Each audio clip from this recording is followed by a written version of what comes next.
One of the most important things to do as a designer is to lose your ego. Because it's very easy to say, I'm the designer and this is how things should be, and just trust me. It's very easy to be that kind of a person. Um, but ultimately, like, nobody's right 100% of the time.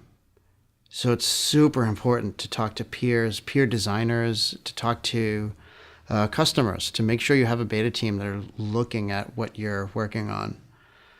Something that we've started getting into recently is there's a service called Chalkmark.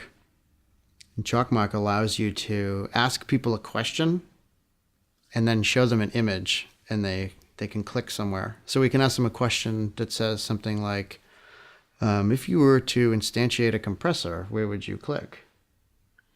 And we can kind of track where people have clicked, and it will build a heat map for you.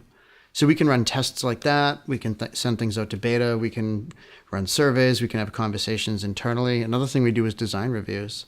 So sometimes before we actually even start working on something, we'll have a sketch. I'll have wireframes, and I'll throw a bunch of people into a room that might use this feature and say, hey, this is what I'm thinking. I feel like this is how this should look, or this is how it should interact. You should interact with it.